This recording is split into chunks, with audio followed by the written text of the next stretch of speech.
Сәлеметсіздер ме? Қалдарыңыз қалай? Сары шаян белгісіндегі жандар үшін апталық болжам 21-27 қараша аралығында сары шаян белгісіндегі жандарды не күтіп тұрғанын көрейік қане. Аптадағы маңызды әсер беретін жағдай тройка чаш және де императрица старший аркан.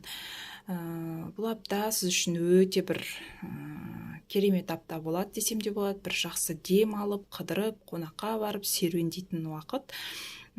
Тройка чаш жақындарыңызбен, құрбыларыңызбен, коллективпен қыдыру, дем алу, қонаққа бару, туған туыспен кездесу. Және де жақындарыңыздан сыйлық алу, өзіңізге бағалы зат сатып алу, сыйлық жасау өз-өзіңізге, немесе жақындарыңыздың тарапынан, коллективтің тарапынан жаңағы сыйлық қабылдайсыз. Және де бұл апта өзі қаржы жағынан да өте жақсы апта болайын деп тұр. Себебі пентакль қарасаңыздар, бір емес бірнеше жерге түсіп тұр екен. Императрица тоже пополнение. Қаржы жағынан, мысалы, крупный сумма бір қаржы күтіп жүрсеңіз, осы аптаның көлемінде сол қаржы қолыңызға келеді. Ал келесі бізде аптадағы орын алатын жағдайлар аптаның басында шестерка пентакль және де правосудие старший аркан.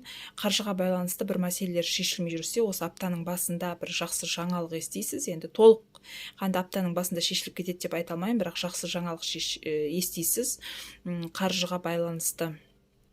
Және де қаржылай біреуге көмек беруіңіз мүмкін, қаржылай біреуге сыйлық сыйлауыңыз мүмкін, немесе садақа беріп біреуге көмектесесіз. Аптаның ортасында орын алатын жағдайлар девятка чаш және четверка жезл. Аптаның ортасында қыдыру, демалу, жаңағы жұмыстың барын сырып қойып, бір кішкене өз-өзіңізге демалыс жариялайсыз, қыдырасыз, қонаққа барасыз, серуендейсіз, екінші жартыңызбен жақсы уақыт өткізу. Ал отбасын құрмаған сары шаяндар үшін екінші жартысын кездестіру, свиданияға бару деген сияқты бір өзгерістер орын алатын болады аптаның ортасында. Ал аптаның аяғында орын алатын жағдайлар туз мечи және де четверка пентакль. Келген жаңағы қаржыны, енді аз мөлшерде қаржы демеймін, біраз ақша қолыңызға түседі. Бұл ақшаны ұстап отыруға болмайды, бір нәрсеге вложение салу керек. Мысалы, депозитке салуыңыз, мысалы, үйге жинап жатсаңыз, үйге салып тастаған жөн. Себебі қолда болса жұмсалып кетеді. Бизнеске салу керек болса, бизнеске салған дұрыс. Себебі вложение көріп тұрмын. Бір іске, бір нәрсеге вложение салу керек. Және де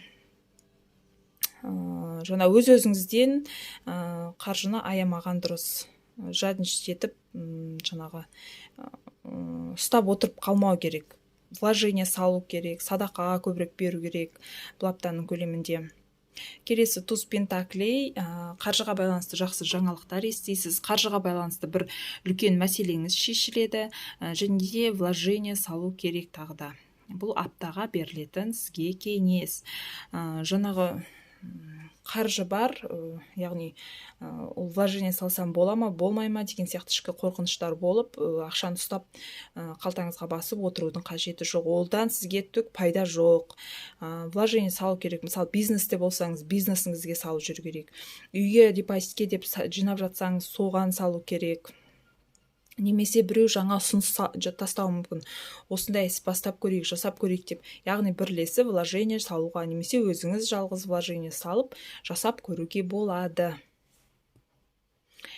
Осымен апталық болжамдарыңыз аяқталды. Сау болыңыздар. Менің каналыма тіркеліп, лайк басып, комментарий жазуды ұмытпаңыздар. Келесі аптада кездескенше.